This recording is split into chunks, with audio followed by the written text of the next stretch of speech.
Hollywood teaches you to smile for the cameras and bleed behind closed doors. Rob Reiner spent a lifetime selling warmth and loyalty, the kind of director America trusted like family. But buried in the public record are the silences, collaborations that suddenly stopped friendships, that cooled without explanation, moments where respect quietly turned into something colder and deeply personal. This is not gossip, and it is not a trial. It is a question. What breaks a man who built his reputation on decency? Today we trace 5 relationships where the wounds were never just professional. They were intimate, lasting, and impossible to ignore. At the top of that list stands Aaron Sorkin. Aaron Sorkin, genius, control, and the line that was crossed. When Rob Reiner first aligned himself with Aaron Sorkin, it looked like one of those rare Hollywood pairings where talent and guidance move in perfect balance. Reiner was the seasoned authority figure, respected for judgment and stability, while Sorkin was the volatile prodigy, brilliant and undisciplined, writing dialogue that crackled with urgency, but carrying personal habits that repeatedly threatened to derail his work. Their early collaboration thrived on that imbalance. Reiner produced, advised, and at times shielded Sorkin from the consequences of his own excesses, a role he accepted willingly because it placed him at the center of the creation process and affirmed his sense of control.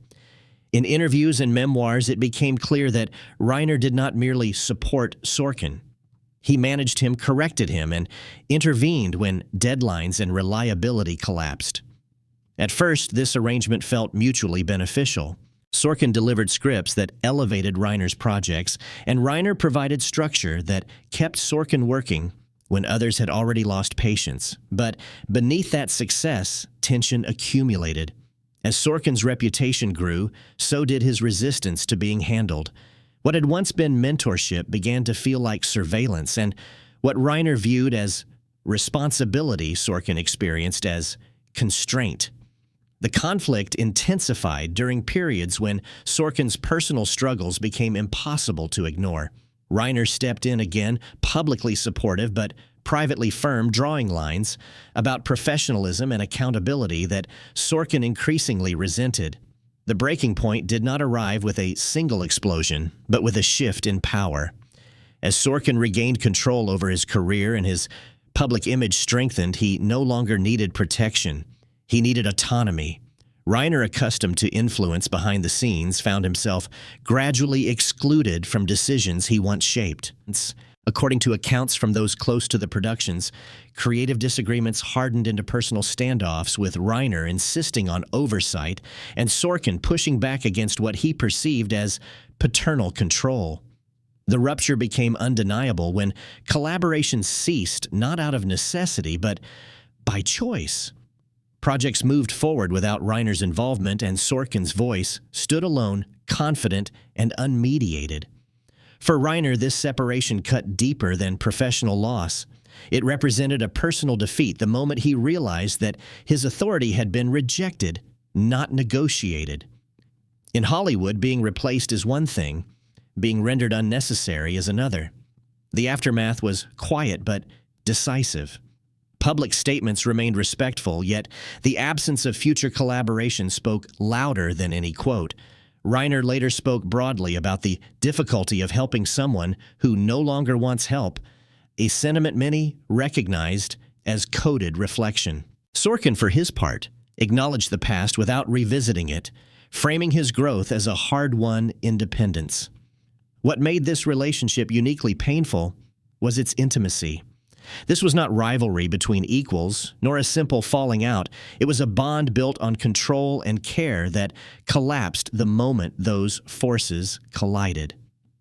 For Reiner, the lesson was stark. You can guide talent, protect it, and even save it, but the moment that talent no longer needs you, gratitude disappears and resentment can take its place.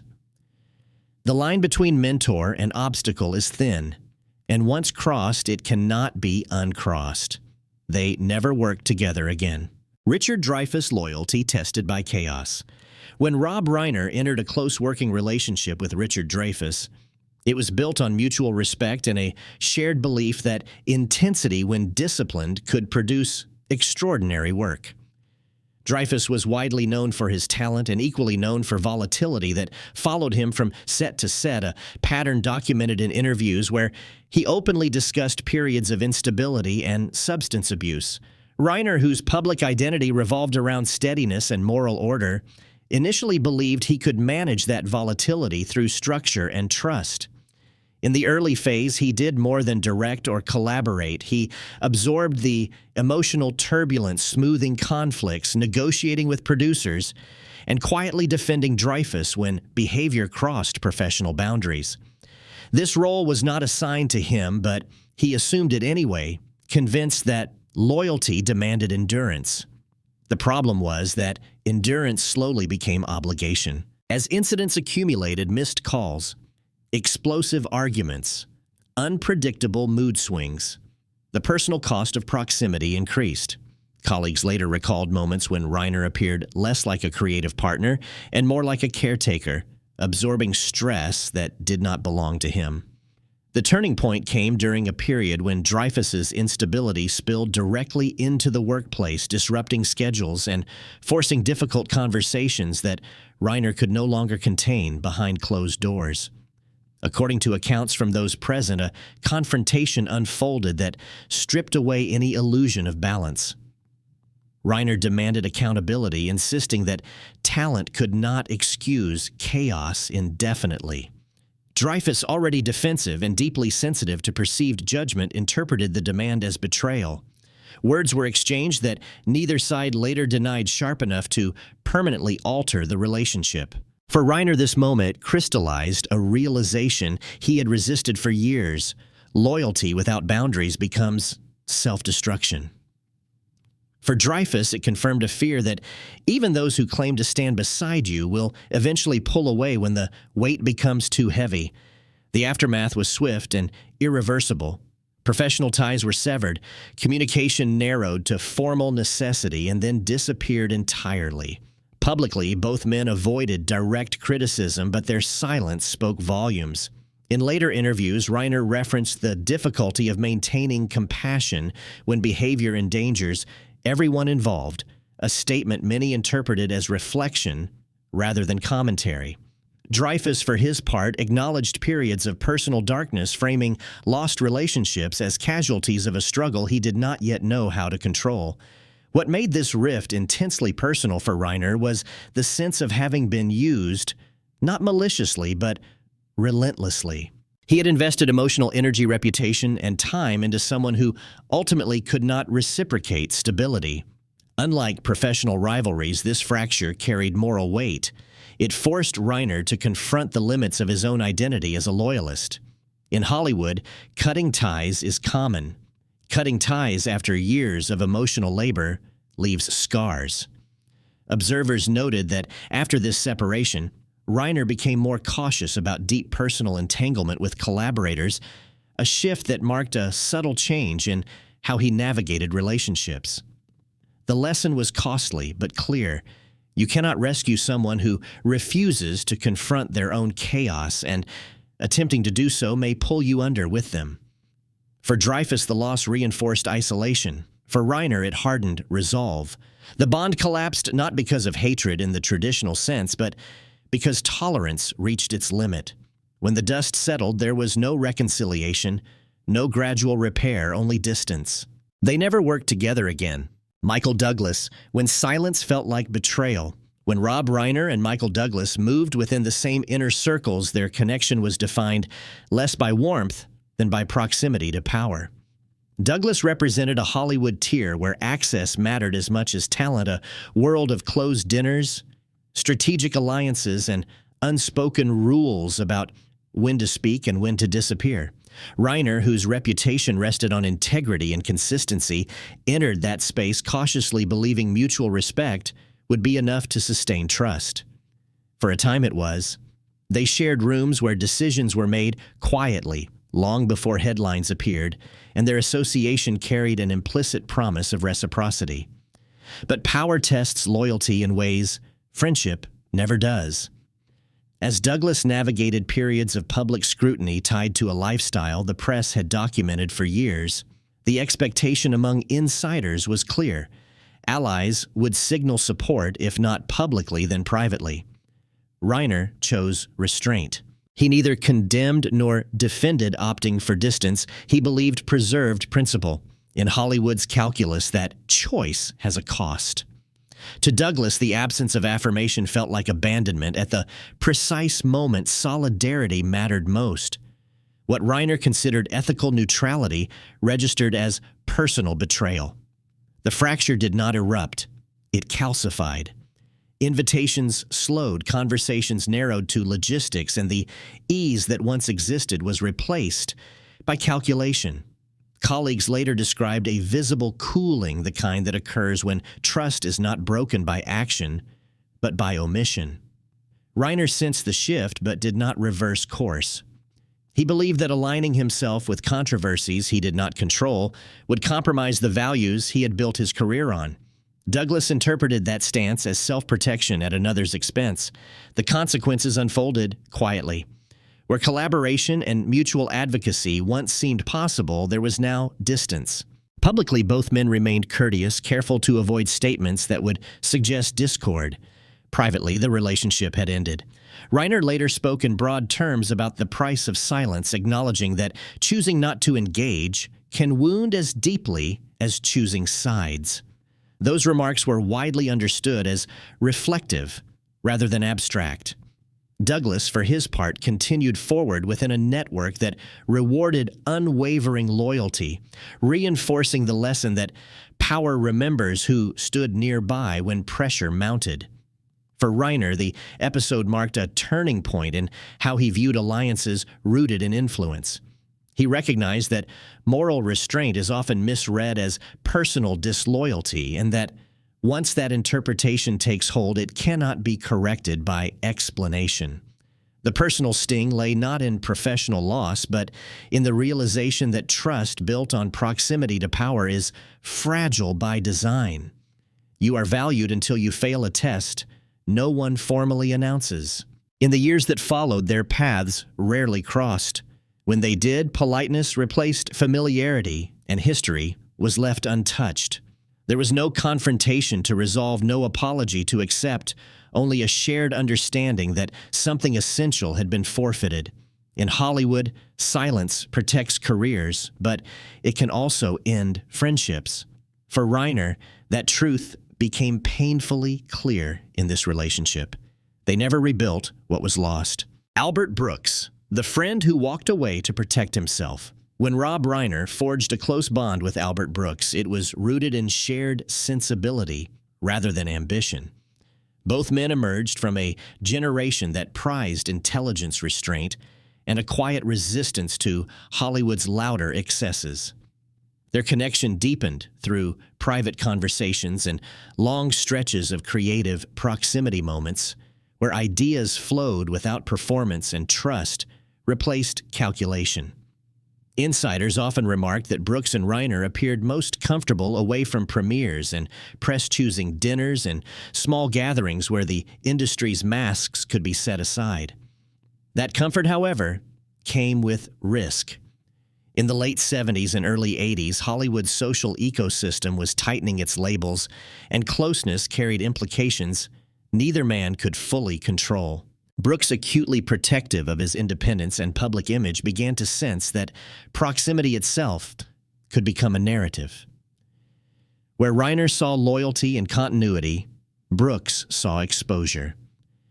The shift did not announce itself with conflict. It arrived as absence.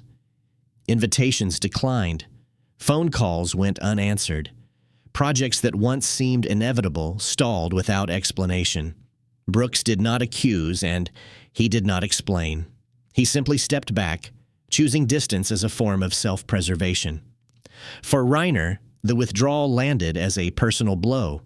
This was not a professional disagreement or a creative divergence. It was a retreat from intimacy. Friends close to Reiner later recalled his confusion at the sudden cooling, his belief that trust once established did not require renegotiation. Brooks viewed the situation differently. In interviews, he spoke broadly about the necessity of maintaining boundaries in an industry that consumes closeness, a philosophy that, while reasonable, offered little comfort to the person left behind. The moment the relationship crossed from closeness into caution marked the end of what Reiner believed they shared. There was no confrontation to clarify intent, no argument to discharge resentment. The silence itself became the wound. In Hollywood, where departures are often loud, Brooks's quiet exit carried its own severity. Reiner interpreted it as abandonment, not because Brooks owed him loyalty, but because the departure denied the value of what had existed. The personal nature of the hurt lay in its asymmetry. Brooks protected himself by leaving. Reiner absorbed the loss alone. Over time, their paths diverged completely. Public remarks remained respectful, carefully neutral, but the ease that once defined their interaction never returned. Observers noted that Reiner grew more guarded afterward, less willing to invest emotionally, without assurance of permanence. Brooks, steadfast in his commitment to autonomy, appeared untroubled by the distance framing separation as the cost of clarity. For Reiner, however, the lesson lingered. In a town that rewards reinvention, he had believed in continuity. Brooks's departure challenged that belief, forcing Reiner to confront a painful reality. Some people leave not out of malice, but out of fear of being defined by proximity. That understanding did not erase the sting. It sharpened it. The relationship ended without drama, but its impact endured. Reiner did not publicly condemn Brooks, nor did he seek reconciliation. The choice to walk away had already rewritten the terms. In the private ledger of personal grievances, this one stood out for its quietness. It taught Reiner that loyalty offered without guarantees is fragile, and that protection, when chosen unilaterally, can feel indistinguishable from rejection. They never returned to what they once were. Norman Lear, living in the shadow of a moral giant. When Rob Reiner aligned himself early in his career with Norman Lear, the relationship carried an intensity that went far beyond professional mentorship.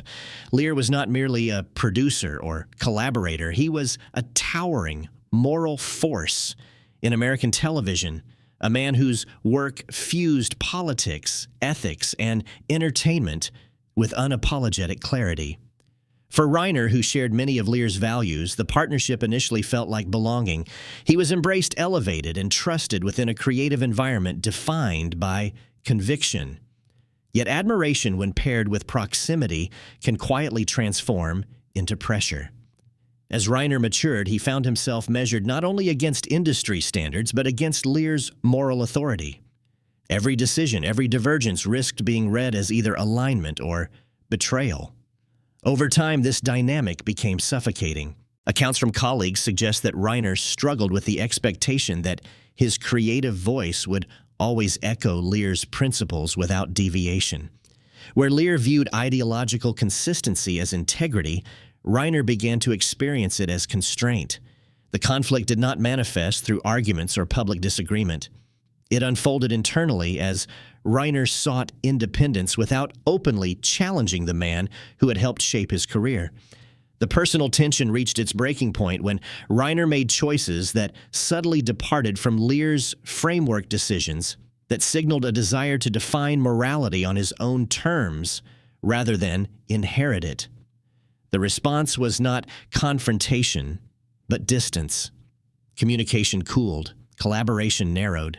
Reiner sensed disapproval without accusation, a silent judgment more powerful than criticism. For someone whose identity was built on being principled, that unspoken rift cut deeply. It felt less like professional divergence and more like familial disappointment. Lear, steadfast in his beliefs, did not chase reconciliation. His worldview allowed little room for ambiguity, and Reiner's evolution represented a path he could not fully endorse. The aftermath lingered quietly. Publicly, respect remained intact, carefully preserved through measured words and mutual acknowledgement. Privately, the relationship never regained its earlier closeness. Reiner carried the weight of having stepped out of a shadow he once valued, only to realize that independence can come at the cost of approval. This was not hatred born of animosity, but resentment shaped by proximity to greatness. Being guided by a moral giant offers protection, but it also limits movement. For Reiner, the realization that he would never fully escape comparison became a personal reckoning. He had to choose between continued alignment and self-definition. He chose the latter, knowing it would fracture a bond rooted in shared ideals. The loss was subtle, but enduring. Unlike other rifts marked by chaos or betrayal, this one was defined by disappointment on both sides. Lear continued as he always had, unwavering. Reiner moved forward, carrying both gratitude and grievance emotions that rarely coexist comfortably. In the end, the relationship faded not because values were abandoned, but because one man needed room to become himself. That need was interpreted as departure. They never returned to the closeness they once shared. Rob Reiner's story is not one of open feuds or public meltdowns. It is quieter, and because of that, more unsettling. Each of these relationships ended without explosions, without headlines, without closure. But taken together, they reveal a pattern that reshapes how his life in Hollywood should be understood. Reiner did not simply lose collaborators, he lost mirrors. Each person he pushed away or was pushed away from reflected a version of himself he struggled to reconcile with the image he worked so carefully to maintain. Control disguised as care. Loyalty stretched until it became obligation. Silence mistaken for integrity. Independence interpreted as betrayal. Over time, these fractures accumulated not as scandals, but as absences. Projects that never happened. Phone calls that stopped coming. Rooms he no longer entered. The industry rewarded him for appearing steady, principled, and unshaken, but privately the cost was isolation. Hollywood celebrates those who adapt without complaint, yet Reiner's experiences suggest that decency can become a liability when it collides with ambition, ego, or survival. What makes his story resonate is not that he hated these men, but that each conflict forced him to confront a limit within himself, a limit to how much control he could exert, a limit to how much loyalty he could demand, a limit to how much silence he could justify. By the time these relationships were gone, something else had vanished with them, the belief that doing the right thing would always preserve connection. Reiner emerged respected, successful, and intact on the surface, yet shaped by losses that were never publicly acknowledged. In that sense, his legacy carries a quieter tragedy, not of destruction, but of distance, the kind that grows slowly and never announces itself until it is permanent. So the question remains, not for Rob Reiner alone, but for anyone who builds a life on principle in a world driven by power. How much can you protect your values before they begin to cost you the people who once mattered most?